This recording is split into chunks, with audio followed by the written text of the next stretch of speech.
भिंड प्रशासन द्वारा एक स्कूल को बुलडोजर के द्वारा ध्वस्त किया जा रहा है और बताना चाहेंगे कि इस स्कूल का संचालक पवन दैपुरिया है, जिसने एक मासूम बच्चे का अपहरण करने के बाद उसकी गला घोंटकर हत्या की थी। भिंड जिला प्रशासन के द्वारा आज इस स्कूल को जमींदोज किया गया और इस संबंध में प्रशासनिक अधिकारियों से जब बात की गई तो प्रशासनिक अधिकारियों ने बताया कि अवैध अतिक्रमण के चलते इस बिल्डिंग को ध्वस्त किया जा रहा है। वहीं इस स्कूल संचालक ने फिरौती के लिए 6 लोगों के साथ मिलकर अपहरण के बाद एक मासूम की हत्या कर दी थी। फिलहाल आरोपियों को गिरफ्तार किया जा चुका था और अब इस स्कूल को भी बुलडोजर के द्वारा ध्वस्त किया गया है।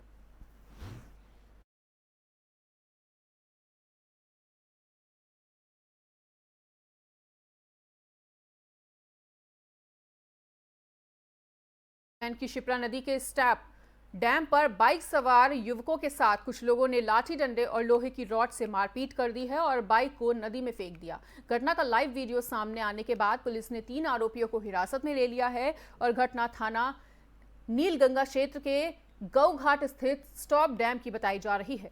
घटना का कारण पुरानी रंजिश बताया जा रहा है। वहीं आरोपियों पर हत्या और हत्या के प्रयास के प्रकरण भी दर्ज हैं।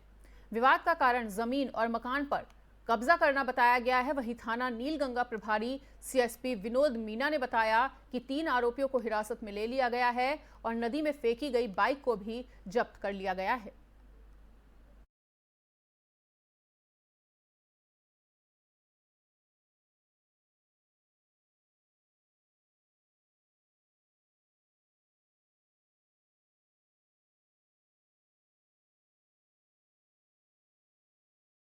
में वन मितान जागृत शिविर का आयोजन किया गया और वन विभाग द्वारा आयोजित वन मितान जागृत शिविर में स्कूली छात्र छात्राओं ने हिस्सा लिया, जहां पर वन विभाग द्वारा स्कूली छात्र छात्राओं को वनों के पारिस्थितिक तंत्र और अन्य गतिविधियों की जानकारी दी गई।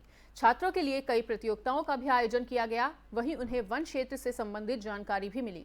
कार्यक्रम में मुख्य अतिथि के तौर पर वन अधिकारी एसडीओ के.एस. ध्रुव शामिल हुए हैं और उन्होंने तमाम बच्चों को वन की महत्ता को बताने का काम किया।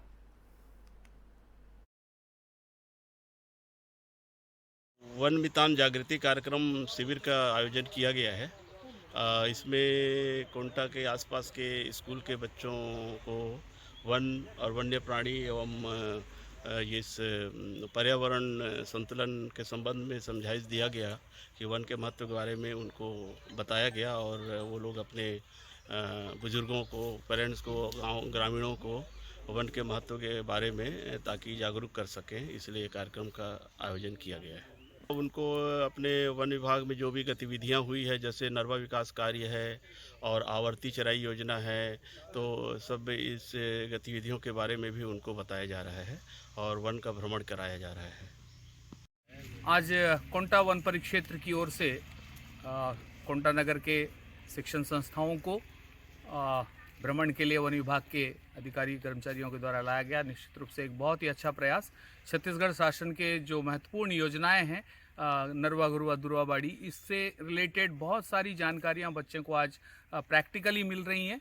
आसिरगुड़ा के इस समय हम लोग आवर्ती वन क्षेत्र में हैं और यहाँ पर आवर्ती चराई केंद्र में हैं। यहाँ पर बच्चे काफ़ी कुछ देख रहे हैं, समझ रहे हैं कि किस प्रकार से वनों का संरक्षण संवर्धन किया जा सकता है। आज बच्चे प्रायोगिक तौर पे इसको जब देख रहे हैं, स्वयं मौके पे उपस्थित होकर के, और वन विभाग के अधिकारियों के द्वारा उन्हें बहुत ही अच्छे से समझाया जा रहा है, तो निश्चित रूप से ये बच्चे जब अपने गाँव की ओर लौटेंगे, जब कभी भी अपने गाँव जाएंगे और अपने परिजनों को भी वन संरक्षण और संवर्धन के बारे में बताएंगे, तो निश्चित रूप से इसका एक व्यापक प्रभाव देखने को मिलेगा। वन मंदसौर जिले के थाना शामगढ़ पुलिस द्वारा नशा मुक्ति अभियान चलाया गया, जिसके तहत अवैध मादक पदार्थ स्मैक की तस्करी करने वाले एक युवक को पुलिस ने धर दबोचा। आरोपी के कब्जे से 500 ग्राम अवैध मादक पदार्थ स्मैक को जब्त किया गया, जिसकी कीमत 50 लाख रुपए बताई जा रही है। वहीं एक स्विफ्ट कार को भी जब्त किया गया है।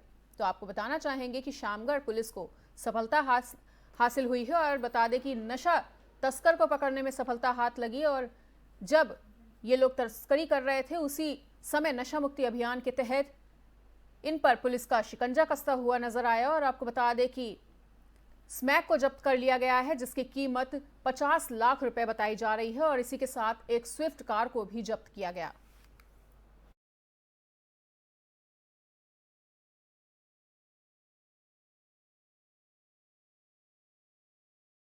गुजरात और महाराष्ट्र की सीमा के पास नंदुरबार की शहादा स्थान पर श्री नारायणपुरम तीर्थ का उदय हो रहा है, जो मां ताप्ती और मां नर्मदा दोनों के बीच है। साथ ही सतपुड़ा की वादियां भी हैं। इस तीर्थ की प्रथम शिला रखने का मौका गुजरात प्रचार पर गए मध्य प्रदेश सरकार के कृषि मंत्री और किसान नेता कमल पटेल को मिला और मंत्री पटेल के साथ इस तीर्थ के प्रमुख संस्थापक और प्रवर्तक लोकेशानंद महाराज, साध्वी मां कनकेश्वरी देवी के सानिध्य में वेदों मंत्रोच्चारण के साथ मंदिर निर्माण की पहली शिला रखी गई। धार्मिक कार्यक्रम के मौके पर मध्य प्रदेश के कृषि मंत्री कमल पटेल ने धर्म प्रेमी जनता को संबोधित करते हुए कहा कि वेद पुराणों में कहा भी गया है कि मां नर्मदा के दर्शन और मां ताप्ती के स्मरण मात्र से ही पुण्य फल की प्राप्ति होती है। ऐसे में इस तीर्थ का महत्व और भी ज्यादा बढ़ जाता है। इस उदय तीर्थ से जो धर्म का प्रकाश देश के नागरिकों तक पहुंचेगा, उससे राष्ट्रभक्ति, धर्म शक्ति के साथ सशक्त भारत की परिकल्पना साकार होगी।